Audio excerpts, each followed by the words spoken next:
Hello. You're probably wondering what you're going to see in this film today.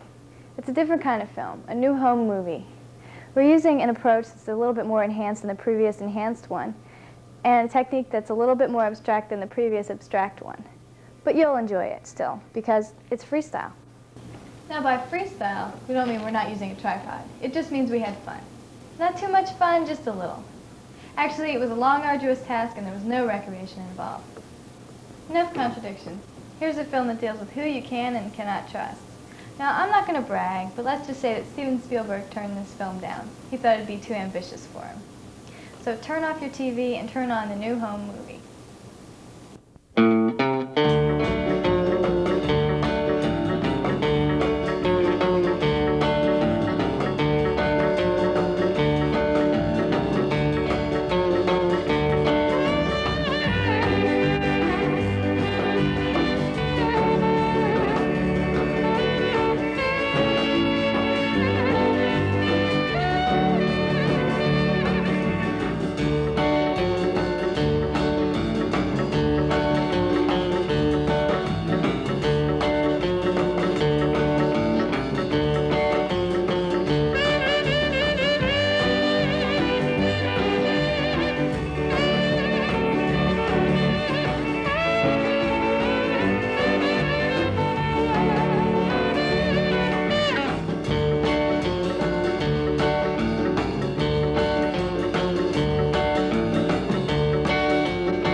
Come on in.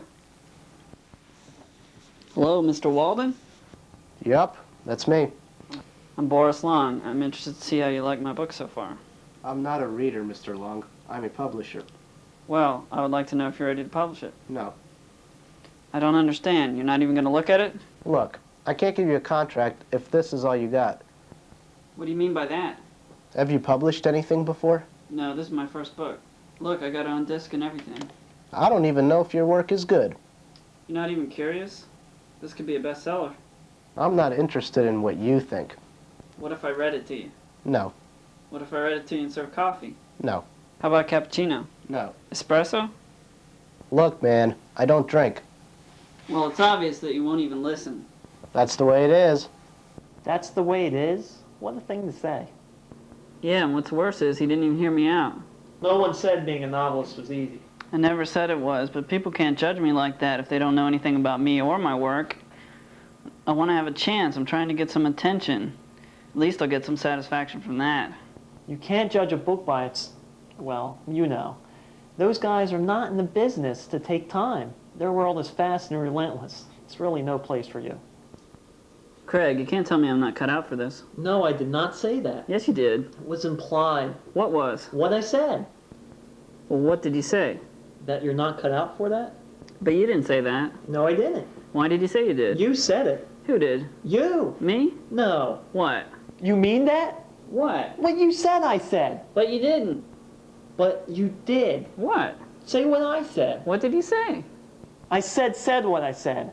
What? Before that. Yeah, I mean what? Yes. You said it. Why did you say I did? 'Cause that's what I heard you say. What did I say? The thing that started it. What was that? I forgot. Look, you have a serious attitude problem. It's not true and you know it, so leave me alone. Anyway, this all gave me an idea. When I left Walden's office, I was walking back to my car, and suddenly it hit me. You got hit by your own car? No, there's a guy down on Mill Street who publishes under a cheap label circulating 500,000 copies. Who told you about him? I got a courtesy call from his office. I think I should check it out. What are you waiting for, man? There's 10 scenes to go.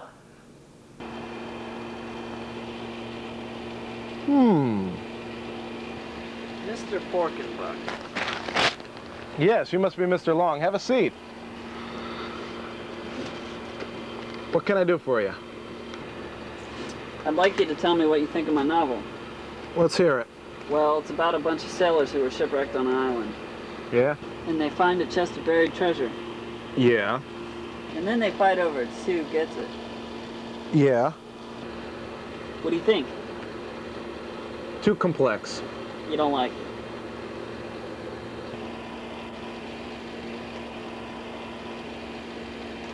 No, but I think people would be discouraged by heavy plots and such intricacy. You were my only hope here. I thought you published anything. Are you insulting my company? No. Because you might think your story is good, but it needs public interest. Public interest.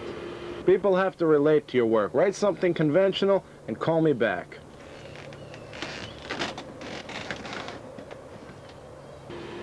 A lot of people still like this type of thing.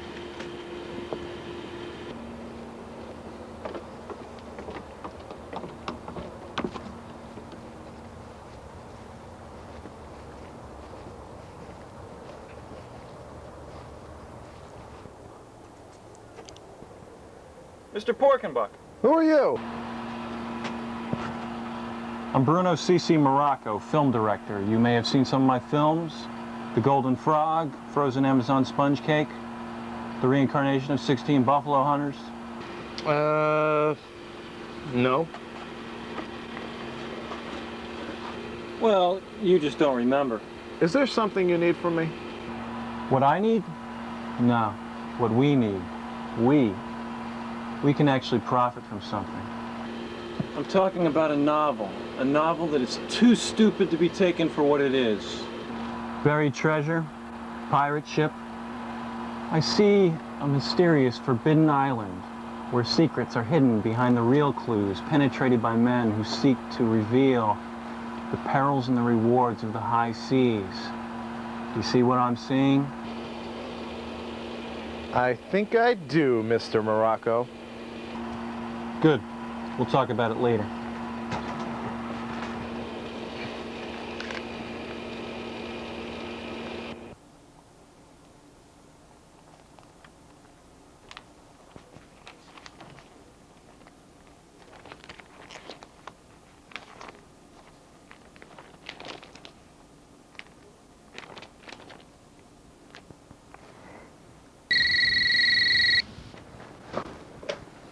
Ned T. Braxton, private investigator. Ned, this is Porkenbuck. Yeah. Listen, I want you to find a Mr. Boris Long. Get the disc. Yeah, it's the one we're looking for. Yeah, I think I could do that. Oh, and by the way, why is it nighttime at your house? I don't know.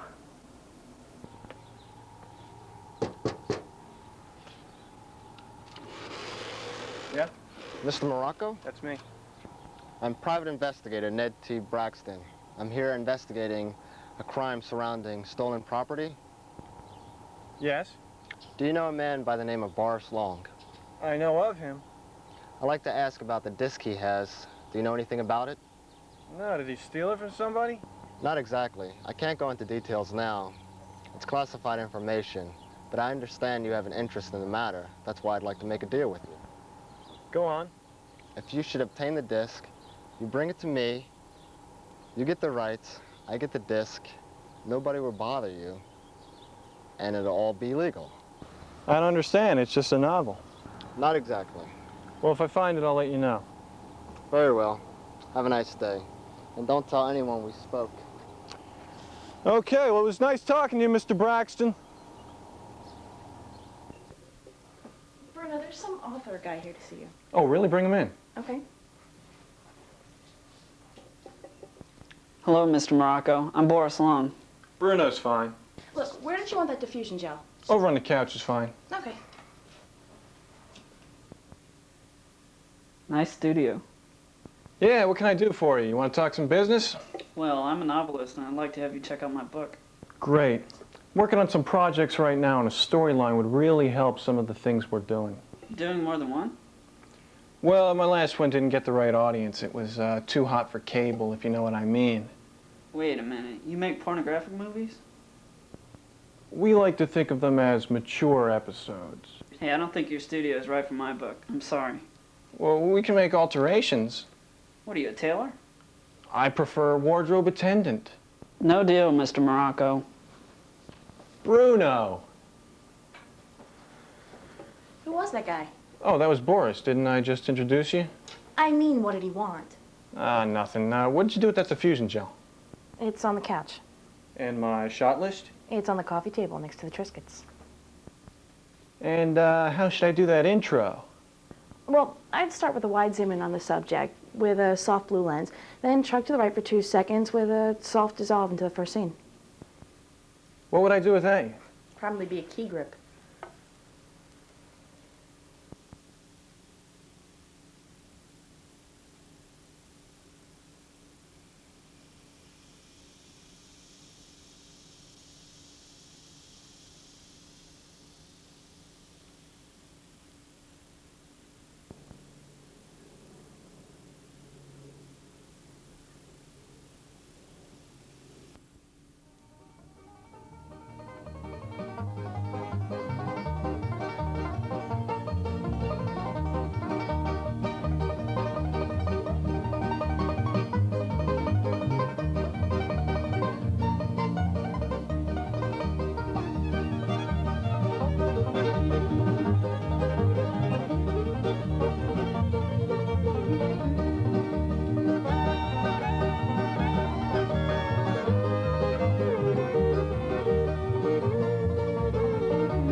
You know, when it comes down to appreciating the goodness of natural things, nothing satisfies like pure natural sugar. High in taste, but sweetened sugar, it adds the right blend of flavor to anything at your table. Nature's own way of sweetening your diet. It is the only way to go. When the early explorers brought sugarcane to the New World in 1751, sugar crops boomed in popularity, and the growth of the resources went crazy. Its introduction to our society further expanded with the advent of tea and coffee, and what better way to enjoy it? With me, the question isn't how sweet it is, but rather one lump or two.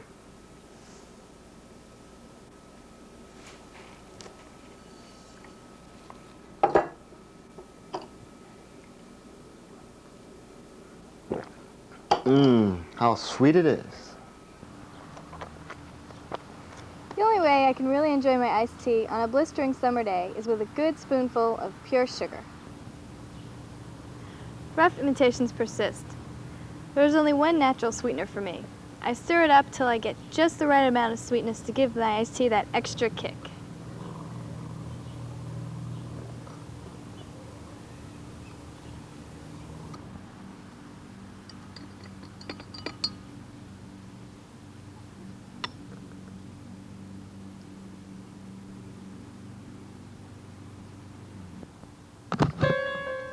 And it tastes just right. So no matter what you put it on or how you take it, sugar and nothing but sugar is the only choice. Accept no imitation or sweeteners. Eat it any way you like it. You know how I like it.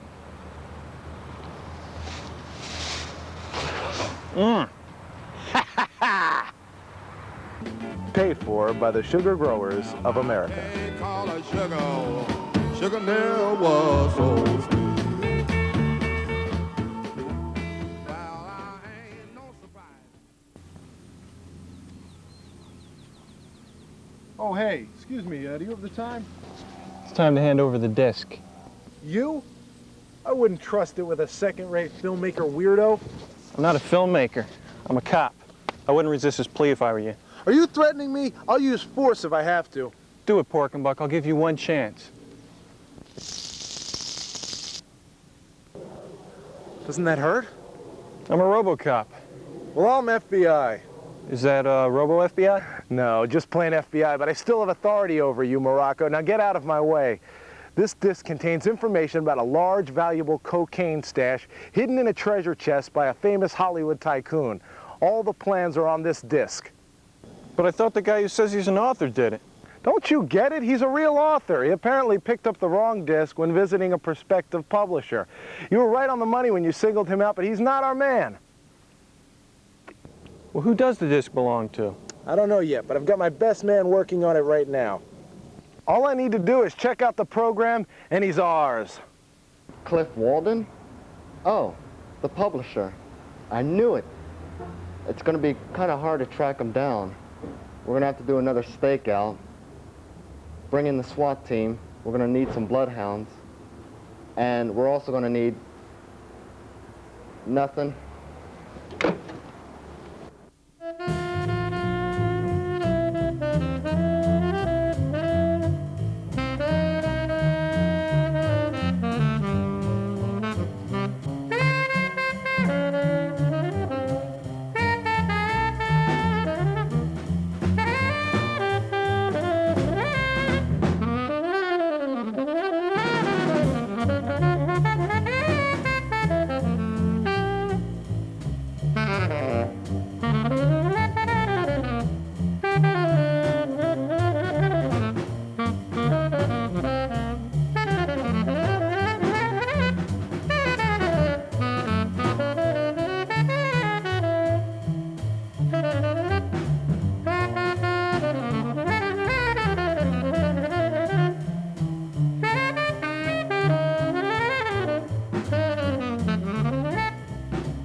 Man, wow, to think that you were mixed up in such a twisted mix-up and you're okay.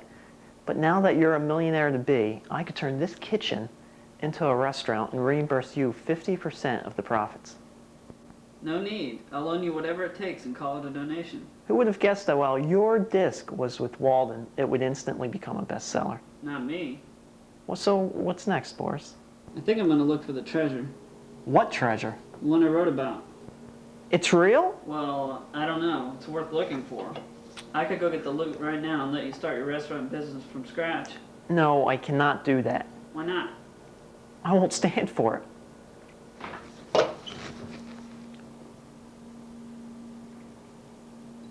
You know, I feel as though there's some underlying lesson to be learned from all of it.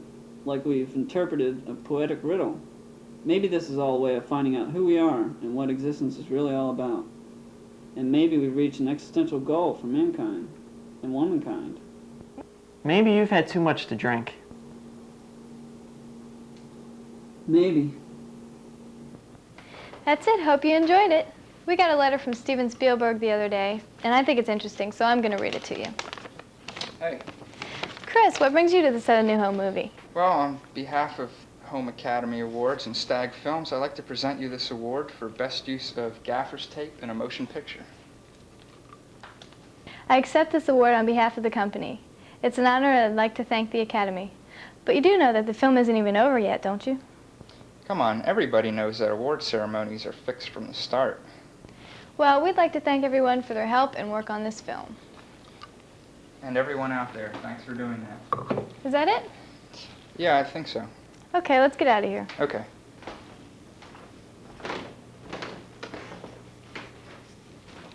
Oh, don't leave home without it.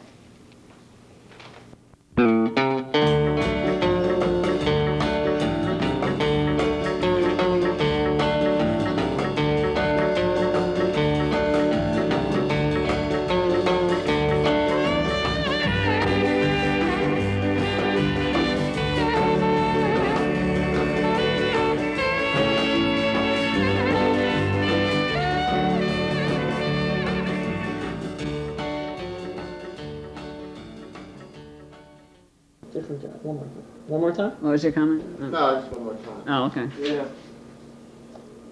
Action. What? Before that. Yeah. Yes! I mean, what? Hello, Mr. Walden. You act like you're drunk, Ken. I'm acting like I'm drunk. The lights in my... This disc contains the plans about a treasure chest by the Thing and the other thing that you have to, and hey, you... I'd like to present this award on behalf of the Automobile Association. Time when I didn't say the interest in the, I said the interest in the next match. full shot. Okay, all right, let's go. Yeah?